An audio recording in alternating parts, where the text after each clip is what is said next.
Hello everyone, this is Manish Dhakad. यदि आप TGT PGT mathematics की प्रिपरेशन कर रहे हैं, चाहे डी ट्रिपल एस बी हो या यूपी टेट हो या फिर ईएमआरएस की जो अभी वैकेंसी आई है उसकी भी अगर आप प्रिपरेशन कर रहे हैं तो आपके लिए आज का वीडियो बहुत ही इंपॉर्टेंट है। और आज के इस वीडियो में मैं अलजेब्रा के ऐसे क्वेश्चंस डिस्कस करने वाला हूं जिसमें मोस्ट ऑफ टाइम बहुत सारे स्टूडेंट्स को प्रॉब्लम होती है। जैसे देखिए, क्वाड्रेटिक इक्वेशन में यदि पावर 2 हो तब तो आप उसको इजीली सॉल्व कर लेते हैं, लेकिन पावर 3 हो तब उसको कैसे सॉल्व करें, इसके रूट्स कैसे निकालें। तो आज के इस वीडियो में हम निकालेंगे इस तरीके की इक्वेशंस के रूट्स। और साथ के साथ अगर आपने इनके रूट्स निकालना सीख लिया तो बहुत जल्दी आप इन क्वेश्चंस को सॉल्व कर पाएंगे। तो बने रहिए अंत तक, आखिरी तक, और वीडियो पसंद आए तो लाइक और शेयर जरूर करना। अगर आप इस क्वेश्चन को ध्यान से देखें तो लिखा है alpha and beta are the roots of the equation. एक इक्वेशन दी है। इक्वेशन क्या है हमारे पास, यहां पर बोला गया x square minus 2x plus 4, x square minus 2x plus 4 is equals to 0। ये हमें इक्वेशन दी और बोला है कि यहां पर हमें alpha two the power n and beta to the power n की वैल्यू फाइंड करनी है। अब देखिए, सबसे पहले तो आप ये समझिए कि इक्वेशन में यहां पर हाईएस्ट पावर x की क्या है, 2 है। इसका मतलब यहां पर इसके रूट्स जो होंगे वो 2 होंगे। और यहां पर हमें अल्फा और बीटा इसके रूट्स दिए हैं। तो सबसे पहले हम यहां पर क्या करेंगे, यहां पर रूट्स फाइंड करेंगे। अब रूट्स फाइंड करने के लिए हम क्या करते हैं, हम जानते हैं अच्छे तरीके से कि यहां पर श्रीधराचार्य जी का जो फार्मूला है वो पुट अप करते हैं। तो x इज इक्वल्स टू हमें क्या मिलेगा, देखिए a की वैल्यू यहां पर क्या है, 1 है, b की वैल्यू क्या है यहाँ पर -2 है, और c की वैल्यू क्या है यहाँ पर 4 है। वैल्यू रखोगे, फार्मूला क्या होता है, -b plus minus root of b square minus 4ac upon 2a। ये फार्मूला होता है। देखिए याद कर लेना, क्योंकि देखो मेन क्या होता है यहाँ पर फार्मूलाज होते हैं। अगर आपको फार्मूला क्लियर होंगे तो आगे एक भी क्वेश्चन में आपको प्रॉब्लम नहीं जाएगी। अब देखिए यहाँ पर क्या करना है, वैल्यू पुट अप करेंगे तो आपको क्या मिलेंगे, यहाँ पर माइनस b की वैल्यू क्या यहाँ पर 2 है तो +2 हो जाएगा, प्लस माइनस b स्क्वायर मतलब यहाँ पर 4 माइनस 4, a की वैल्यू 1 है और c की वैल्यू यहाँ पर 4 है, तो यहाँ पर कितना हो जाएगा, 4 4 जा 16 हो जाएगा, ठीक है, और वो भी प्लस का। तो फाइनली यहाँ पर नीचे क्या मिलेगा, 2a है तो 2 ही रहेगा। अब x इज इक्वल्स टू आपको मिलेगा यहाँ पर, जब आप इसको सॉल्व करेंगे तो ये 2 से 2 कैंसिल हो जाएगा, तो यहाँ पर 1 आ जाएगा, प्लस माइनस यहां पर मिलेगा आपको रूट -12, ठीक है, और -12 को आप लिख सकते हैं 2√3। तो फाइनली यहां पर जो वैल्यू मिलेगी 1 प्लस माइनस, यहां पर माइनस में वैल्यू आएगी तो आप उसके लिए क्या ले लेंगे, यहां पर आयोटा, क्योंकि आयोटा की वैल्यू क्या होती है -1, और यहां पर जाएगा 2√3, ठीक है। और अपॉन में 2 आपने इसके भी, ये वाली जो वैल्यू थी इसके अपॉन में भी 2 किया और इसके अपॉन में भी 2 करेंगे, तो फाइनली यहाँ पर 2 रह जाएगा, तो यहाँ पर 2 से 2 कैंसिल हो जाएगा, तो वैल्यू आपको क्या मिलेगी, यहाँ पर 1 प्लस √3 आएगा, ठीक है। ये वैल्यू आपको मिली। अब आपको करना क्या है, यहाँ पर अल्फा और बीटा की वैल्यू क्या होगी। तो हम जानते हैं कि यहाँ पर प्लस माइनस लिखा है, तो एक वैल्यू अल्फा की होगी और दूसरी वैल्यू बीटा की होगी। अब आप यहाँ से सॉल्व करना स्टार्ट करें, लेकिन उससे पहले आपको करना क्या है, इसको पोलर फॉर्म में कन्वर्ट करना है। वो कैसे होगा, ध्यान से समझिए। आप क्या करें कि पूरी इक्वेशन में 2 से बड़ा और 2 से भाग कर दें, ठीक है, तो आपको ये मिलेगा। अब फाइनली आप यहाँ पर जब 2 से बड़ा और 2 से भाग करेंगे तो आपको ये वैल्यू जो है वो किसकी है, यहाँ पर ये वैल्यू होती है 1/2। अगर हम देखें तो cos 60 की वैल्यू होती है, ठीक है। cos 60 को हम क्या लिख सकते हैं, π/3। आप जानते होंगे π/3 मतलब यहाँ पर 60, ठीक है। अब देखिए यहाँ पर cos 60 की वैल्यू ये होगी। अब फाइनली समझना, अल्फा की वैल्यू हम देखो, एक प्लस में है एक माइनस में है, तो प्लस वाली वैल्यू हम अल्फा सपोज कर लेते हैं, तो cos π/, यहाँ पर 3 हो जाएगा, 2 आगे रहेगा ही रहेगा ब्रैकेट से बाहर, और यहाँ पर √3/2 साइन में 60 की वैल्यू होती, तो प्लस साइन π/3 आएगा, ठीक है। ये वैल्यू आपको मिलेगी। अब ऐसे हम यहाँ पर बीटा की वैल्यू देख सकते हैं, तो 2 बाहर जाएगा, cos π/3 माइनस साइन π/3 इंटू क्या रहेगा, आयोटा, ठीक है। ये वैल्यू आपको मिल गई।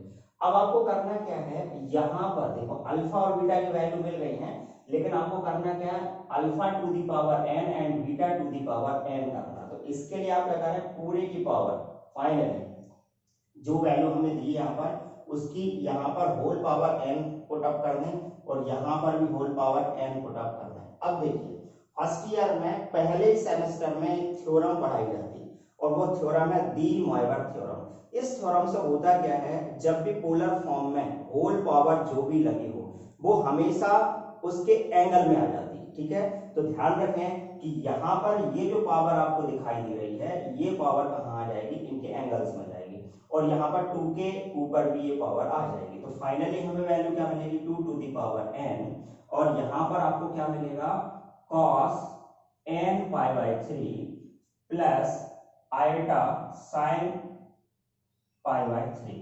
ठीक है, ये वैल्यू मिलेगी और यहाँ पर जब आप इसकी होल पावर n कर रहे हो alpha to the power n and beta to the power n, तो यहाँ पर क्या मिलेगा 2 to the power n cos n pi by 3 minus iota sine n pi by 3, ये आपको वैल्यू मिलेगी। अब आपको करना क्या है, दोनों को प्लस करना है तो प्लस कर दीजिए। प्लस करेंगे तो alpha to the power n and beta to the power n, finally आप प्लस करोगे तो आप यहाँ पर एक चीज देख रहे हो 2 टू दी पावर n जो है वो तो कॉमन आ रहा है और साथ में ब्रैकेट में जो ये वाली जो वैल्यू है प्लस माइनस है तो ये कट जाएगी। तो फाइनली आपको क्या मिलेगा, ये डबल है दोनों में है तो ये डबल टाइम हो जाएगी। तो 2 cos n पाई बाई 3 ये मिलेगा। अब हम जानते हैं कि 2 की पावर यहाँ पर n है और यहाँ पर 2 की पावर 1 है, तो 2 to the power n plus 1 cos n pi by 3, this is the answer. तो बात समझ में आ गई होगी और ये आपके ऑप्शन नंबर ए में देखिए 2 to the power n plus 1 cos n pi by 3, option number A यहाँ पर करेक्ट होगा। अब आप सोच रहे होंगे कि यहाँ पर ये तो बहुत लंबा हो गया, इतना तो हमारे पास टाइम होगा ही नहीं। तो देखिए अलजेब्रा में कुछ क्वेश्चन ऐसे होते हैं जो बाय ऑप्शन इजीली सॉल्व हो जाते हैं। इससे प्रीवियस वीडियो में मैंने बहुत अच्छे से समझाया है, आप उस वीडियो को पहले देखिए फिर देन आप इसको देखिए तो सारी चीजें आपको बहुत अच्छे से क्लियर होंगी। और साथ के साथ देखिए पिछले वीडियो में आपने किसी ने भी कमेंट नहीं किया, अगर आपको वीडियो अच्छा लगा हो तो कमेंट करें और इसको शेयर करें और अगर आपको कोई प्रॉब्लम है तो वो भी आप वहां पर कमेंट करें ताकि मुझे पता चल सके कि आपको प्रॉब्लम क्या हो रही है वहां पर। ठीक है, और यहाँ ये जो क्वेश्चन है इसको तो आपको पूरा करना ही पड़ेगा, पर ये इतना आपको पूरा देखिए मैं यहाँ पर आपको पढ़ा रहा हूँ इसलिए मैं पूरा एक्सप्लेन कर रहा हूँ, बट अगर मैं खुद इसको सॉल्व कर रहा होता तो ये जो फॉर्मूला है ये फॉर्मूला तो ऑलरेडी मुझे याद है, बस मुझे यहाँ से इसके रूट्स निकालने हैं। तो ये रूट्स तो मैं इजीली इक्वेशन देखते से ही निकाल लूंगा, मतलब कि यहाँ तक मुझे इजीली मैं इसको सॉल्व कर सकता हूँ, कोई दिक्कत नहीं है। बस यहाँ इसके बाद मुझे थोड़ा सा यहाँ पर सोचना है कि यहाँ पर cos में किसकी वैल्यू बन रही है और sin में किसकी वैल्यू बन रही है, और ये भी मुझे याद होना चाहिए क्योंकि अगर हमें देखिए ट्रिग्नोमेट्री अगर आप देखें तो हर एक जगह यहाँ पर यूज होना है। देखो अलजेब्रा में भी यूज होना है, इसके अलावा कोऑर्डिनेट ज्योमेट्री में भी यूज होना है। तो जब आप अगर आपकी यहाँ पर ट्रिग्नोमेट्री अच्छी है तो आप इजीली यहाँ पर इस तरह के क्वेश्चन जो हैं वो बहुत अच्छे से कर सकते हैं। तो चलिए चलते हैं, अब चलते हैं हम नेक्स्ट क्वेश्चन की ओर। अब देखिए नेक्स्ट क्वेश्चन आपको स्क्रीन पर दिखाई दे रहा है, दिया है if x minus 1 and x plus 3 are the two factor of x cube plus ax plus b। देखिए यहाँ पर x cube plus ax plus b equals to 0 आपको दिया है और यहाँ पर फैक्टर्स दिए गए हैं x minus 1 and x plus 3। ठीक है, तो यहाँ पर x की वैल्यू क्या जाएगी 1 और यहाँ पर x की वैल्यू क्या जाएगी -3। ठीक है, ये आप पहले जैसे ही आपको देखे क्वेश्चन और रूट्स दिए हो तो उनकी वैल्यू पहले फाइंड कर लिया करो। अब करना क्या है, यहाँ पर बोला है भाई देन रिमेनिंग फैक्टर। तो देखिए x की यहाँ पर हाईएस्ट पावर क्या है 3 है, मतलब इसके जो फैक्टर होंगे वो 3 होंगे। अब अगर फैक्टर 3 होंगे तो दो फैक्टर तो आपको दिए हैं, तो हमेशा ध्यान रखना अगर दो फैक्टर दिए हैं और तीसरा फैक्टर आपको निकालना है तो इसके लिए आप करेंगे क्या, यहाँ पर सबसे पहले x equals to 1 put up कर दीजिएगा। तो 1 रखेंगे तो 1, यहाँ पर क्या मिलेगा आपको a plus b equals to 0, then the value is a plus b equals to आपको क्या मिलेगा यहाँ पर -1। ये हो गई यहाँ पर a plus B equals to -1 की वैल्यू। अब देन आप x इक्वल्स टू -3 रखेंगे तो इधर कितना मिलेगा आपको -27 प्लस यहाँ पर क्या मिलेगा आपको -3a plus b equals to 0। अब आप इसको आगे सॉल्व करेंगे तो -3a plus b equals two plus का 27 मिलेगा और ये वैल्यू उठाकर आप यहाँ से ए और बी की वैल्यू फाइंड कर लेंगे। ए प्लस बी इक्वल्स टू यहाँ पर -1 आएगा। अब आप यहाँ पर ए और बी की वैल्यू निकालेंगे तो उसके लिए साइन चेंज हो जाएंगे, ये माइनस और ये इधर कितना प्लस हो जाएगा। तो यहाँ पर आपको क्या मिलेगा, माइनस का फाइनली आपको 4a मिलेगा और यहाँ पर आपको क्या है, b से b कैंसिल हो जाएगा और इक्वल्स टू में 28 मिलेगा। अब a की जो वैल्यू मिलेगी 4 7 या 28 तो -7 मिलेगी। ये वैल्यू आ गई किसकी, a की।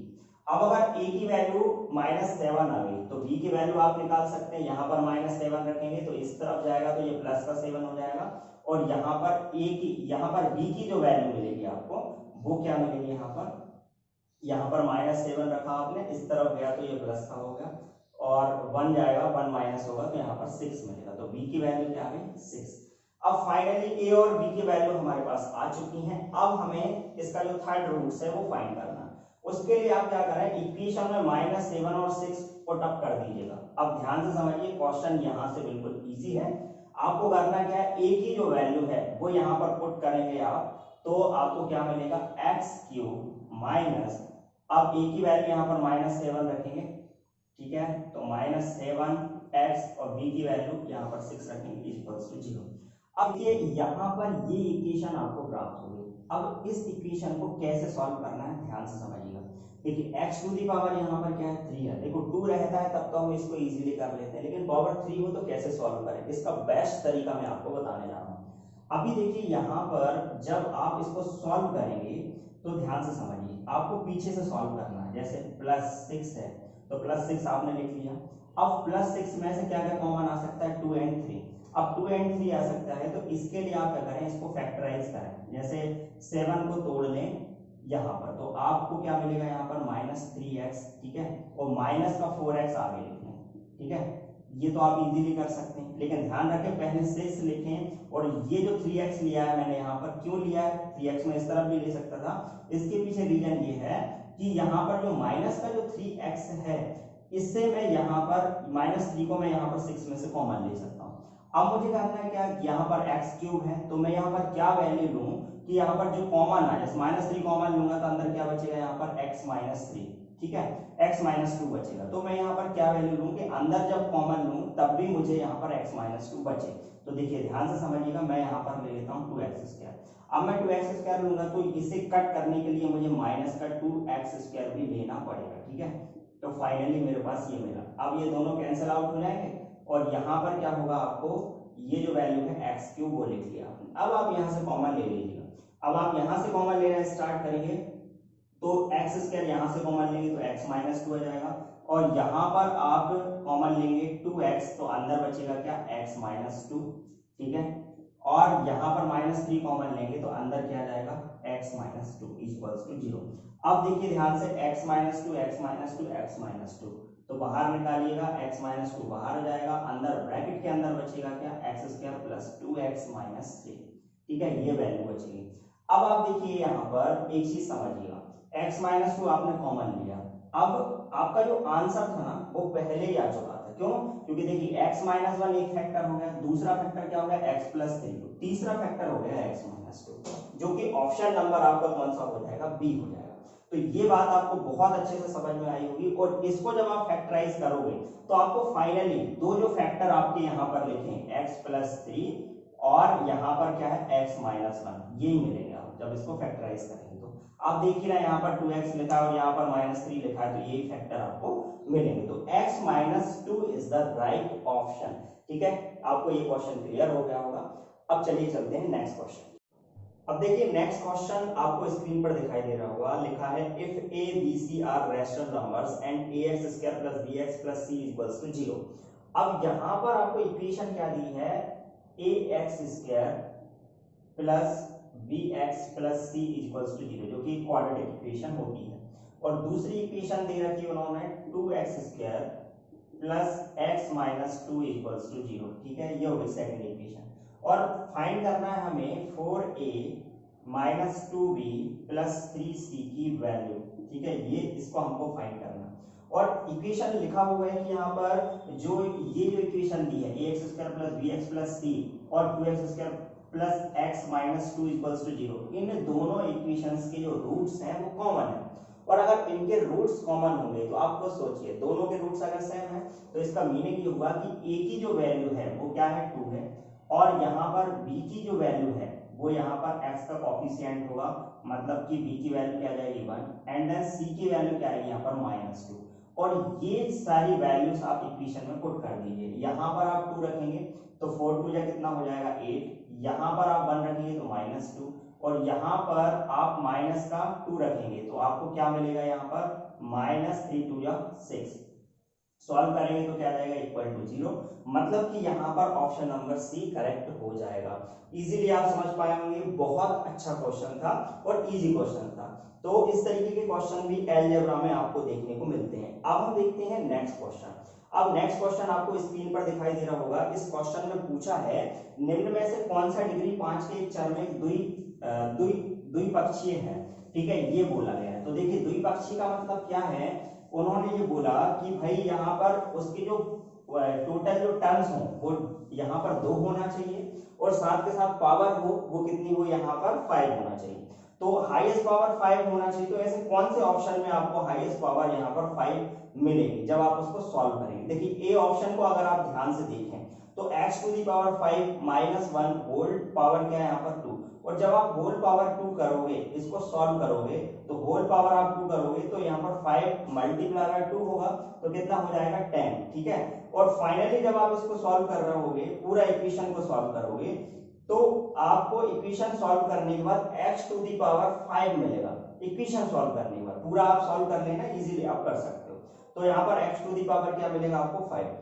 दूसरे ऑप्शन को आप अगर सॉल्व करोगे तो यहाँ पर x टू दी पावर 10 मिलेगा, और तीसरे ऑप्शन को आप जब फाइनली पूरा कंप्लीटली सॉल्व करोगे तो सॉल्व करने पर आपको x टू दी पावर 5 मिलेगा, और साथ के साथ +1 भी मिलेगा, तो 2 टर्म मिल जाएंगे। तो यहाँ पर इस क्वेश्चन का सही आंसर होगा सी ऑप्शन, ठीक है।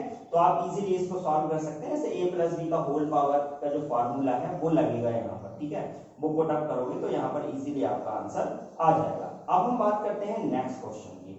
अगला क्वेश्चन आपको यहाँ पर दिखाई दे रहा होगा।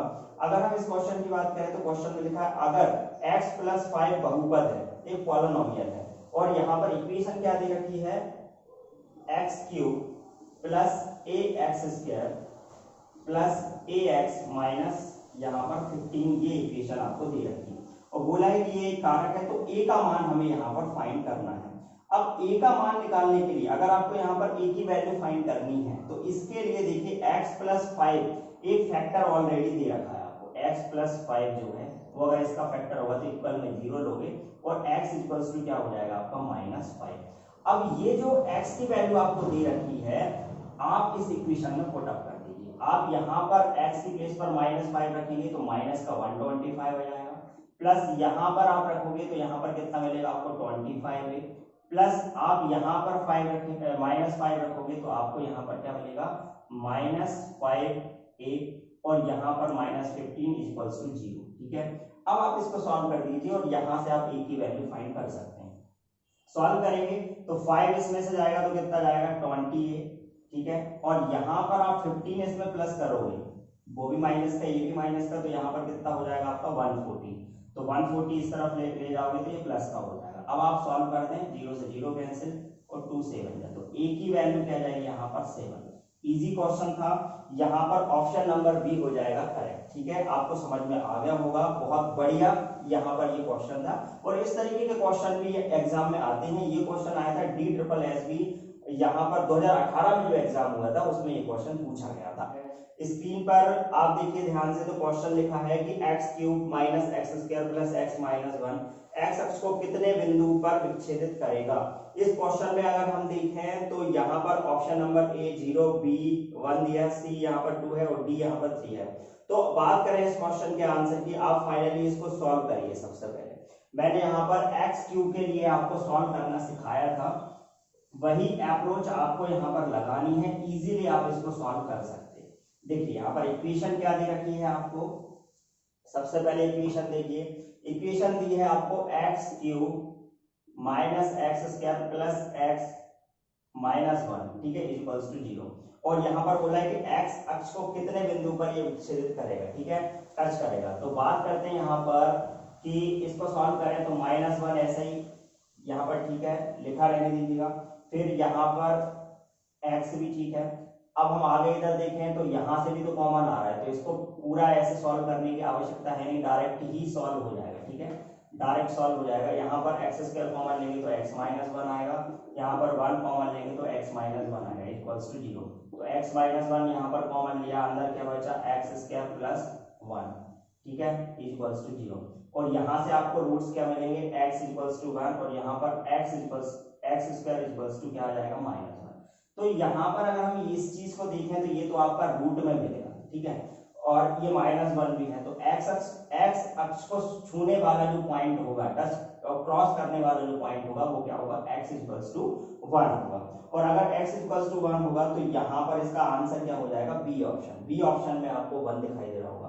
देखिए यहाँ तक हमने अलजेब्रा के क्वेश्चंस बहुत अच्छे से समझे, और यदि आपको ये सारे क्वेश्चंस समझ में आए हो तो कमेंट बॉक्स में कमेंट करके अपना रेस्पॉन्स जरूर दें, और आगे आपको किस टॉपिक पर वीडियो चाहिए उसके लिए भी आप कमेंट करें। देखिए बहुत सारे स्टूडेंट यहाँ पर वीडियो को वॉच करते हैं लेकिन कमेंट कोई नहीं करता, आपको कमेंट्स करना है, तभी मुझे पता चलेगा कि मैंने यहाँ पर जो आपको पढ़ाया है वो आपको अच्छे तरीके से समझ में आएगी नहीं। तो आज के लिए इतना ही, मिलते हैं नेक्स्ट पार्ट में।